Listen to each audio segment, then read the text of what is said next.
नमस्ते, अपडेट रुड़की में आपका स्वागत है। मैं राम कुमार चौहान। आज हमारे साथ में आप सभी परिचित होंगे सुभाष सैनी जी, वरिष्ठ पत्रकार, लोकतांत्रिक जन मोर्चे के संयोजक और कांग्रेस के वरिष्ठ नेता। आज का जो विषय है दोस्तों, आप जानते होंगे जिस प्रकार अभी गैरसैंण के अंदर सत्र चल रहा था, बजट सत्र। उस बजट सत्र में प्लेन के पहाड़ के सभी विधायक गैरसैंण पहुंचे थे और एक वहां से तस्वीर हमने देखी जब शहजाद विधायक को घेरते हुए यूकेडी के कार्यकर्ता दिखाई दिए। आप सबने वो तस्वीर देखी होगी और उस पर काफ़ी चर्चा भी हो रही। तो उसी विषय को लेकर के आज हमारे साथ में वरिष्ठ पत्रकार सुभाष सैनी जी है। इनसे हम इस विषय पर चर्चा करेंगे और जानेंगे कि इनका क्या व्यूज है और क्या सही क्या गलत, सभी चीज़ों पर अपनी जो है वो बात रखेंगे। सुभाष जी, मैं आपका स्वागत करता हूँ अपने चैनल पर। धन्यवाद राम कुमार चौहान जी। अपडेट रुड़की समय समय पर जिस तरह से जन सरोकारों से जुड़कर आवाज़ उठाता रहा है, मैं आपका धन्यवाद अदा करता हूँ। सुभाष जी, आपने पत्रकारिता के क्षेत्र में लंबा जीवन जिया और साथ साथ आप राजनीति से भी जुड़े रहे, सभी पार्टी को आपने करीब से देखी। भाजपा में भी आपने एक तरह से, जब विकसित जी के साथ आप रहते थे तो करीब से भाजपा की कार्यशैली भी देखी। आपने अपना मोर्चा भी बनाया, आपने बसपा की कार्यशैली भी देखी, आपने कांग्रेस की कार्यशैली भी देखी। मगर जिस प्रकार यूकेडी ने एक विधायक को घेरने का काम किया, उनकी गाड़ी रोकने का काम किया, तो क्या ये प्लेन और पहाड़ के मुद्दे को तूल देने के लिए क्या गया ऐसा? देखिए चौहान साहब, मेरी पहचान पत्रकारिता से है और मैं मानता हूँ कि रिश्ते दो तरह के हों जी। एक राजनीतिक रिश्ता हो, एक सामाजिक रिश्ता हो। राजनीतिक रिश्ते तो तोड़ लिए जाएं, अच्छा, समय परिस्थितियों के अनुकूल उन्हें तोड़ लें। यदि आपको राजनीतिक माइलेज लेना तो उन्हें तोड़ लो, आप दूसरी पॉलिटिकल पार्टी का हिस्सा बन जाओ। लेकिन जब सामाजिक रिश्ते हम कायम रखते हैं तो उनके लिए हमें वो उनकी सामने के जो समाज के हमारे रिश्ते हैं उनकी भावनाओं का भी हमें ध्यान रखना पड़ेगा। और मेरा मानना है कि उत्तराखंड क्रांति दल, उसका जन्म ही राज्य निर्माण के लिए हुआ। उत्तराखंड आंदोलन बिल्कुल जो चला है, मूल में उत्तराखंड क्रांति दल ही था। अच्छा, हालांकि भारतीय जनता पार्टी, कांग्रेस, इनके लोग भी उस आंदोलन में रहे। मुझे याद है वो दिन, चूँकि मैं 89 से लेकर 2002 तक दैनिक जागरण में प्रभारी रहा। अच्छा, तो वर्ष 1994 का वो बड़ा आंदोलन, जब रामपुर तिरहा पर गोली कांड हुआ, माननीय मुलायम सिंह और मायावती जी की सरकार थी। अच्छा, और रुड़की भी उस आंदोलन का केंद्र बना। तो उस घटना को हम कभी भूल नहीं सकते। आंदोलनकारियों ने शहादतें दी, महिलाओं ने बड़ा बढ़ चढ़ कर संघर्ष किया इस आंदोलन में। उनकी अवधारणा, उनका मिशन था कि पहाड़ी राज्य बने, जो सच्चाई है। अच्छा, पहाड़ी राज्य बने, मतलब उसमें हाँ, वो पहाड़ी राज्य बने तो उसमें स्वाभाविक है कि पहाड़ का हिस्सा होगा। और मैं चूंकि दैनिक जागरण में था, कुछ सच मैं आपके सामने रखना चाहता हूँ कि जब यहाँ स्वर्गीय इंद्रमणि बडोनी जी, जो आंदोलन के प्रणेता रहे हैं, बड़ा नाम उनका रहा, वो रुड़की में आते थे। अच्छा, और हम अक्सर, मैं चूँकि दैनिक जागरण में प्रभारी था, सरदार सिंह सैनी जी जो आज नहीं है, वो साथी हमारे अमर उजाला में प्रभारी थे। अच्छा, डॉक्टर रामचंद्र पुरी जी जो अब नहीं है, वो नवभारत टाइम्स में थे। डॉक्टर योगेंद्र नाथ शर्मा अरुण जी, वो भी स्वर्ग में है, वो पंजाब केसरी के थे। बहुत साथी हमारे। तो अक्सर हम सवाल करते थे उनसे, मैंने भी सवाल किया कि मान्यवर, आपके जो आप राज्य निर्माण के लिए आंदोलन चला रहे, क्या उसमें उस एजेंडे में रुड़की शामिल है? तो वो साफ मना करते थे कि नहीं, रुड़की हमारे एजेंडे में नहीं है। अच्छा, तो रुड़की से जो जुड़े हैं पर्वतीय मूल के जो आंदोलनकारी थे उन्हें बड़ी निराशा सी होती। और वो बार बार हमसे सवाल करे थे कि सैनी जी आप लोग प्रेस के लोग जरा इन्हें कहो कि नहीं रुड़की हरिद्वार भी उसमें शामिल रहना चाहिए। ये स्थिति उस समय थी। अच्छा। लेकिन आंदोलन यहाँ भी चल रहा था। अब जब 94 का ये आया 1 अक्टूबर 94 को इन्होंने दिल्ली कूच करना था आंदोलनकारियों को। अब रात को वो गोलीकांड हुआ, रामपुर तिराहा कांड। और 2 अक्टूबर को जब यहाँ 3 आंदोलनकारियों के पार्थिव शरीर यहाँ लाए रुड़की सरकारी अस्पताल में, और 2 इंजर्ड थे, गंभीर थे वो, तो यहाँ आप समझिए कि कोहराम मच गया। अच्छा। और वो मंजर हमने अपनी आँख से देखा, मैं गवाह हूँ उसका। यहाँ के आंदोलनकारी वो सीधी शासन के सामने, प्रशासन के सामने आमने सामने टकरा गए। अच्छा। तो अब 2 अक्टूबर की रात गई। 3 अक्टूबर को यहाँ रुड़की बेसम तिराहा, जो आज वर्तमान में भगत सिंह चौक कहा जा, बेसम तिराहा, वहाँ इकट्ठा हो गए आंदोलनकारी। और यहाँ उस समय एसडीएम थे कामरान रिजवी और सीओ थे अरविंद सेन यादव। मैं पहले भी आपको बताया आपके चैनल पर ही। और यहाँ ये जो है इसमें पांडे जी थे, एसओ नेगी जी कोतवाली इंचार्ज थे यहाँ। तो उस समय यहाँ आंदोलनकारी इतने वो मतलब गुस्से में थे, तो आप ये देखें कि पुलिस को वहाँ फायरिंग करनी पड़ गई। और उसमें प्रकाश कांति जो आज भी वो अपाहिज हैं बेचारे, वो गोली से घायल हुए। फिर एक यादवेंद्र थे युवा, एक और थे, 3 इंजर्ड हुए थे उस समय यहाँ। ये और आलम ये हो गया था कि आंदोलनकारी और पुलिस के बीच में सीधी फायरिंग में सीधा टकराव हो गया। और चारों तरफ आप ये देखें कि आंदोलनकारियों का और इनकी पुलिस की, और पुलिस प्रशासन डरा फिरा चारों तरफ। तो प्रेस के लोग हम बीच में आए। देखिए जैसे आज़ादी के समय प्रेस की भूमिका थी, यही आंदोलन के समय हमारी रुड़की प्रेस की भूमिका थी, उसमें भी शामिल था। अच्छा। डॉक्टर रामचंद्र पुरी जी हमारे गुरुजी बीएसएम के प्रिंसिपल भी रहे, वो बीएसएम डिग्री कॉलेज के, वो नवभारत टाइम्स के प्रभारी थे उस समय। वो उन्होंने नेतृत्व किया, हम साथ गए, हम आंदोलनकारियों से मिले। यहाँ हरप्रकाश काला जी, कुशन ओठियाल जी, बुद्धिराम ध्यानी जी, सतीश जोशी जी। अच्छा, एक हमारे चौधरी विनोद जी थे नारसन से, वो मेरे साथ जागरण में थे वो। और पान सिंह खनका जी, बहुत सारे, मदन सिंह बिष्ट जी, और ये आपके थे यहाँ हमारे साथी वकील साहब हैं। तो ये सब उस समय अग्रणी भूमिका में थे। कमला बमौला जी वो भी साथ थे उस समय। तो उनसे हमारी बात हुई, हमने उसमें मध्यस्थता की, और ये तय हुआ कि हम यहाँ से इस आंदोलन को वहाँ तक ले जाएंगे, पुलिस कहीं भी हमें दिखाई ना दे। उस समय ये तय हुआ था।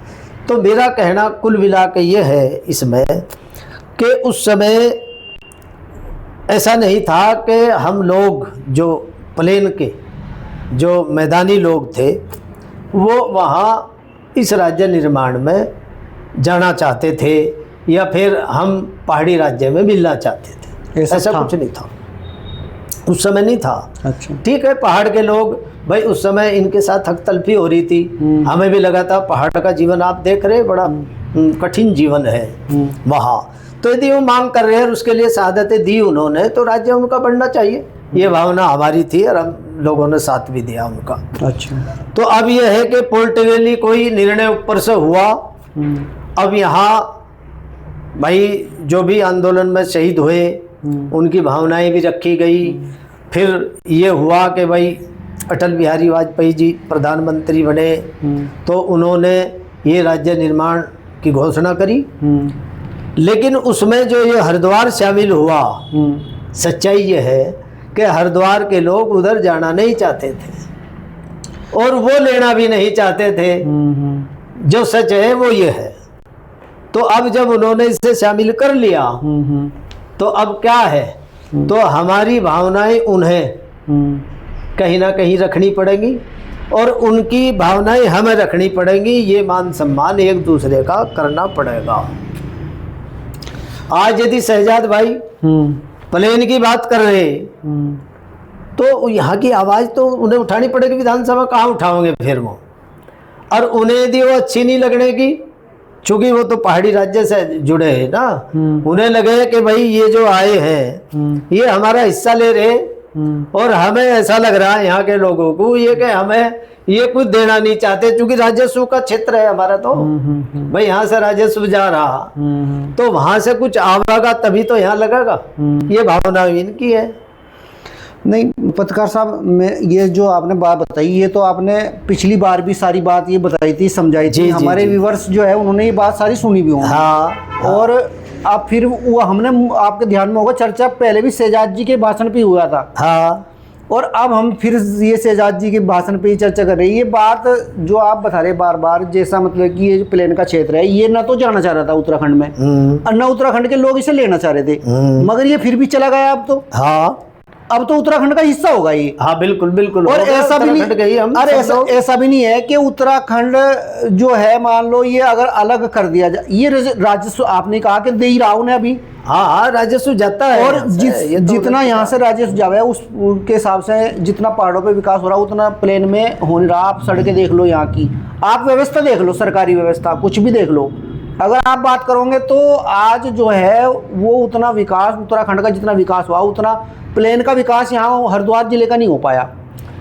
हाँ नहीं, मेरा देखो, मेरा कहना यही है कि यदि जैसे काजी निजामुद्दीन जी हैं, हाँ, उन्होंने आवाज़ उठाई वहाँ, अब उठाओगे। अच्छा, काजी निजामुद्दीन जी भी उठाओगे। हाँ, क्योंकि वो भी प्लेन से आ रहे हैं और उनके साथ में भी इसी प्रकार की घटना देखने को मिली जैसे शहजाद जी के पास मिली। हाँ, हाँ, उन्हें भी रोका।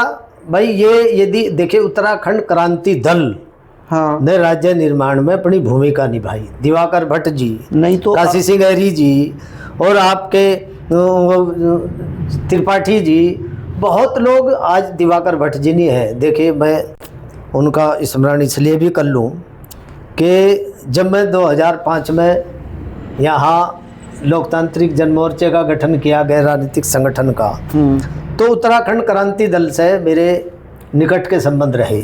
उन सभी से भाई राजकुमार सैनी जी उनके साथ रहे, फिर मैं भी रहा। अब आप देखिए कि जब जनरल सीट हुई यहाँ, अब मैं आपको सीधी बात कर लूँ कि भावनाएं तो वही देख ली जहाँ कि जब यहाँ 2004 में लोकसभा का चुनाव हुआ तो भाई राजेंद्र बाडी जी की जो जीत हुई वो सपा के बैनर पर हुई, नहीं समाजवादी पार्टी के लोकसभा के। ये तो आप क्यों बताई थी बात? नहीं कि वो इसलिए कि बाहर जाना चाह रहे थे, यही तो बेस था उसका। उनकी भावनाएं तो थी वो। पत्रकार साहब, हाँ? ये बात तो आपने पहले बता दी सारी। हाँ, अभी वर्तमान में मैं ये कह रहा, क्या ये जो शीश नेगी जो राजनीति कर रहा, पहले इन्होंने उत्तराखंड बनाने की राजनीति करी क्योंकि वो प्रेम से भी हो सका था काम, मगर नहीं, वो लोगों को बलिदान दुआ दिए सत्ता के लालच में, और सत्ता इन्हें फिर भी नहीं मिली। और अब फिर ये झगड़ा लोगों की साथ में भड़काने के, मेरी बात एक मिनट सुन लो, वो भड़का के लोगों को फिर से ये झगड़ा कराना चाह रहे प्लेन पहाड़ का। देखो, मैं यहाँ थोड़ा सा ऑब्जेक्शन मेरा ये है कि जो आज़ादी की लड़ाई जिन्होंने लड़ी ना जी, उन्होंने सत्ता के नहीं लड़ी, और ना उन्हें सत्ता मिली। समझ रहे? भगत सिंह जी कहे के लिए लड़ रहे थे? आज़ादी के लिए। आज़ादी के लिए। तो उत्तराखंड क्रांति दल का जन्म ही राज्य निर्माण के लिए हुआ था। अच्छा, हाँ, सत्ता के लिए नहीं हुआ। अब तो और वो नहीं, अब सत्ता के लिए वो सत्ता के लिए संघर्ष तो करे उन्होंने करे, लोगों ने भी चाहा कि इन्हें मिल जा। लेकिन जो पॉलिटिकली राजनीतिक दल है वो जो ऊपर तक जिनकी भाई बड़े दल हैं, कांग्रेस पार्टी और भारतीय जनता पार्टी बड़ा दल है। हाँ, और ये क्षेत्रीय हैं, तो इन्होंने जहाँ लड़ाई लड़ी, इनका काम तो पूरा हो गया ना भाई, राज्य निर्माण के साथ इनका काम पूरा हो गया। पर एक सवाल पत्रकार साहब ये है मेरा, मतलब कि जब इन्होंने आंदोलन करके राज्य बना लिया तो ये सत्ता में क्यों नहीं आई फिर? नहीं, सत्ता में तो जनता ले आएगी ना। तो देखिए, लड़ाई सत्ता के नहीं थी, उनके कारनामे होंगे ना इस तरह के, उन्हें बांटने का कार्य करा होगा ना। मेरी बात सुनो आप, मैं लोकतांत्रिक जन मोर्चा बनाया मैंने, गैर राजनीतिक संगठन मेरे पे लागू करो है। ये मिशन होते हैं, मिशन। अच्छा, मैं रुड़की जिले की बात कर रहा, तो जिला तो सबका बनेगा ना। यदि मैं युवाओं को रोजगार की बात कर रहा पिछले 20 साल से, तो सबको मिलेगा रोजगार। तो ऐसे ही उत्तराखंड क्रांति दल गलत नहीं था। मेरा कहना यह है कि जब ये शामिल हो ही गया, तो आप तो यहाँ भी राजनीति कर रहे हैं भाई। यूकेडी तो यहाँ भी चाहती है अपने आप को खड़ा करना, तो प्लेन में कैसे खड़ी होगी वहाँ। मैं वही बात कह रहा, आपकी बात को ही मैं देखे। अच्छा। जो सत्ता की लड़ाई, उस समय सत्ता की लड़ाई नहीं उन्होंने लड़ी थी, उस समय राज्य निर्माण की लड़ाई थी। सत्ता में तो फिर भाई 2 बार तो बीजेपी कांग्रेस आ गई यहाँ सत्ता में, 3 बार ये भारतीय जनता पार्टी आ गई।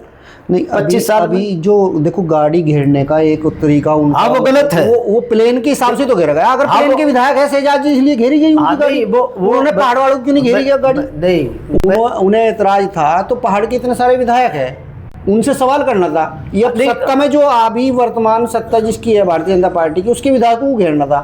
बस एक विधायक है मात्र। देखिए ऐसा है, सत्ता के खिलाफ भी वो लड़ाई लड़ रहे, ऐसा नहीं है वहाँ जो भी गलत हो रहा।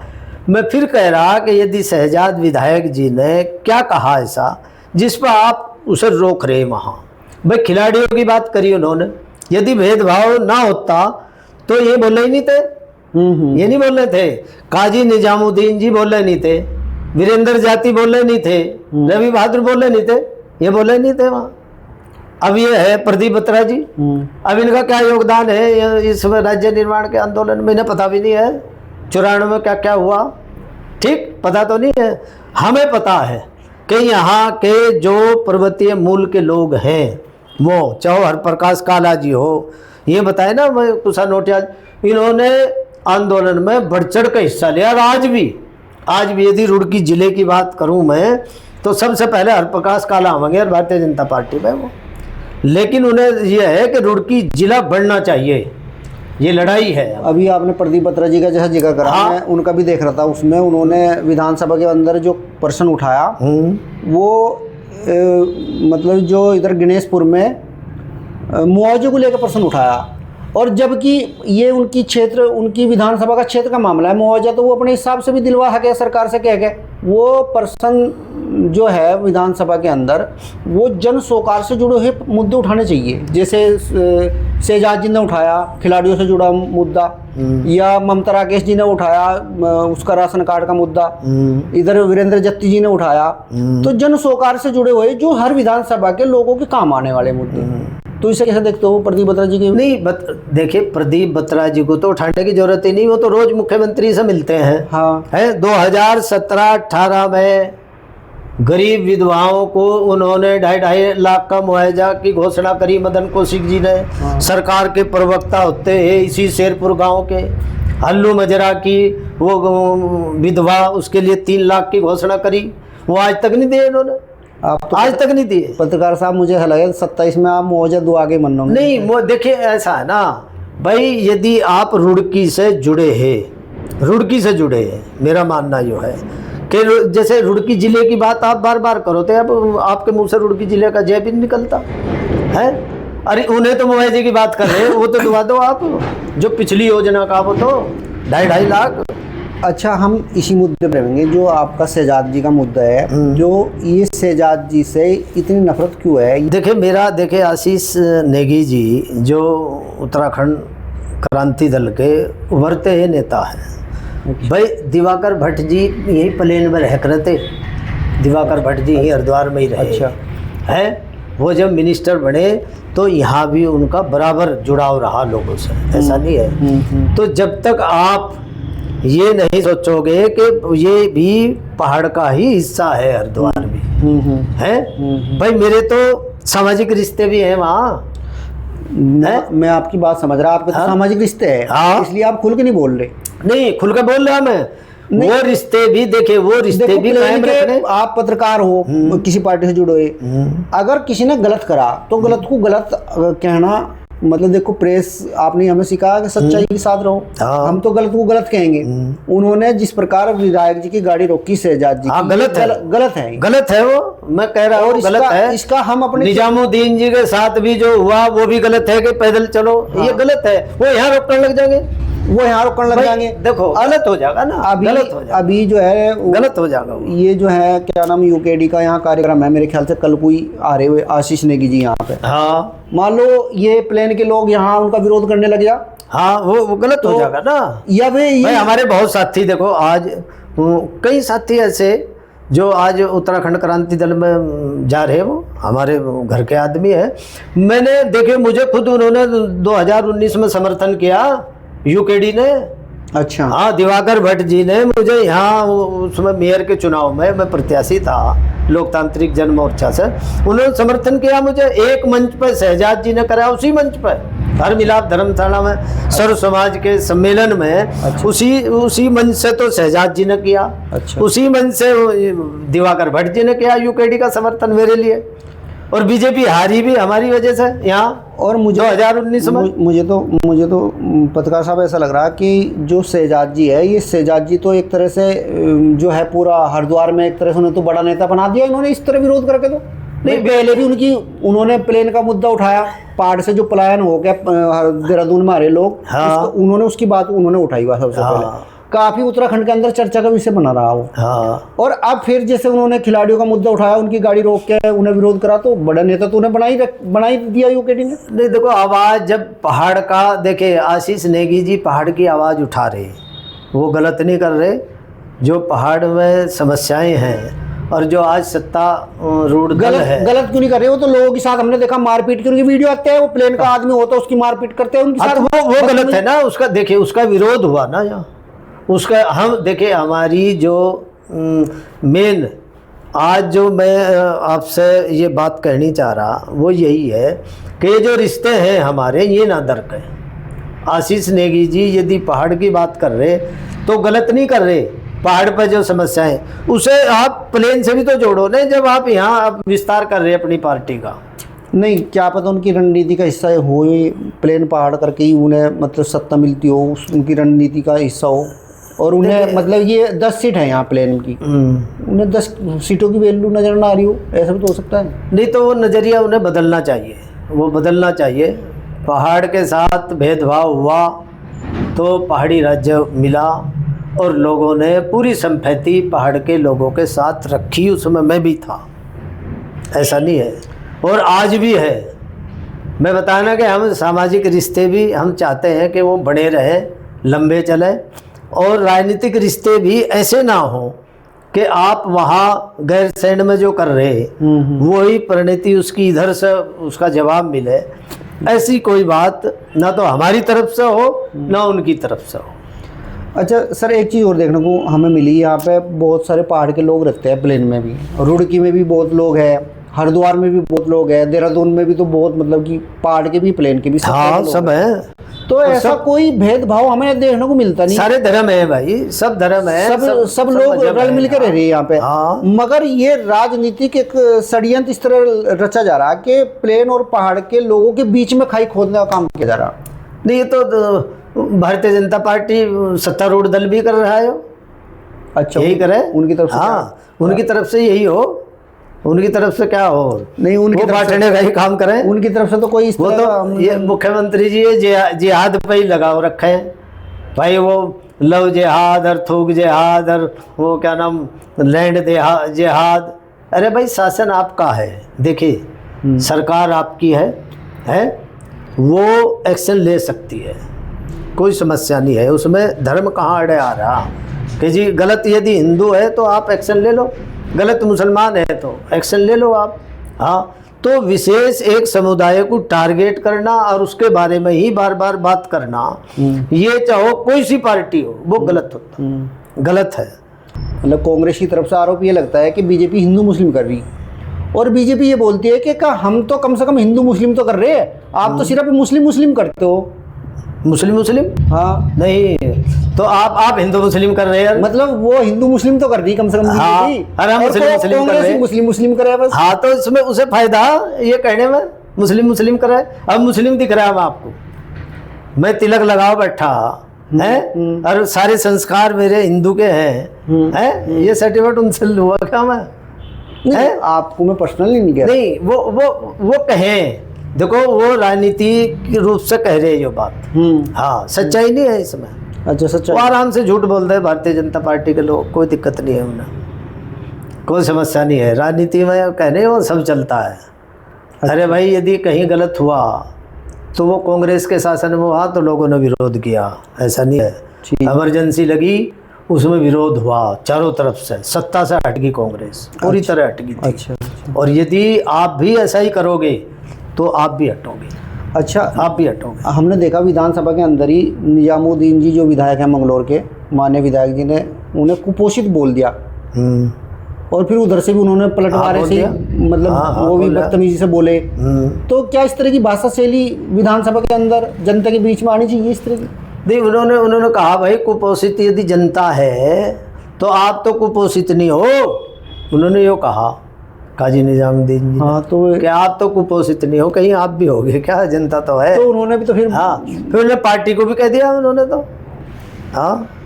तो पार्टी को भी कहा, उन्होंने भी तो कहा, ये गलत है, तेरी शकल गलत है, ये ठीक है तेरी शकल विधानसभा के अंदर जी इस तरह की भाषा नहीं। देखे, सत्ता में जो बैठता है ना जी, उसे नहीं का चलना चाहिए।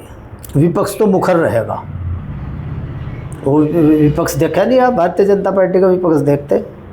आज जो सिलेंडर की जितनी किल्लत है स्मृति ईरानी जो सिर पर धरो फिर रही थी सिलेंडर उस समय दिल्ली तक। अच्छा, सिलेंडर तो बताया जा रहा है कि कांग्रेस के लोग, मतलब आपको नहीं मैं कह रहा, कभी आप पर्सनली ले जाओ, हाँ, ये बता रहे कि ये अफवाह उड़ा रहे हैं कि सिलेंडर की कोई किल्लत है नहीं, पर कांग्रेस इस बात की अफवाह उड़ रही है जिससे कि पैनिक हुआ मामला और सरकार को कहीं ना कहीं घेरा जा। अफवाह उड़ा रहे। हाँ, ऐसा मतलब आरोप आप लोगों पे लग रहा। हाँ, वो तो अजी वो तो वही है कि आरोप तो उन्हें इधर ही लगाना, सारे आरोप जो है कांग्रेस की तरफ आवेंगे। अच्छा, हाँ, पर बस कांग्रेस भी तो कुछ लगा हुआ उन पे। नहीं, कांग्रेस तो कर रही, वहाँ देखा नहीं घेराव कितना जबरदस्त था। और आप ये यहाँ विधानसभा का यहाँ भी घेराव जबरदस्त था, राजभवन का, और वहाँ विधानसभा घेराव था। और ये रुड़की की अगर बात करें हम, इसमें रुड़की में देख लो क्या हाल कर रखा। हाँ, तो इसमें कांग्रेस क्या कर रही? नहीं भाई, कांग्रेस अपना आंदोलन कर रही, कांग्रेस अपनी विरोध में आवाज़ उठा रही, ऐसा नहीं है, हर मुद्दे पर आवाज़ उठ रही कांग्रेस की तरफ से। और ये जो नगर निगम में हो रहा है सफाई का, ये तो भारतीय जनता पार्टी देखे ना, ट्रिपल चौपल इंजन की सरकार है आज। देखो सारे वो सीएम का पद, पीएम का पद और डीएम का पद है, और ये एमएनए, एसएनए, मेयर, सारे इन्हीं के तो हैं। अब और कौन सा पद चाहिए इन्हें?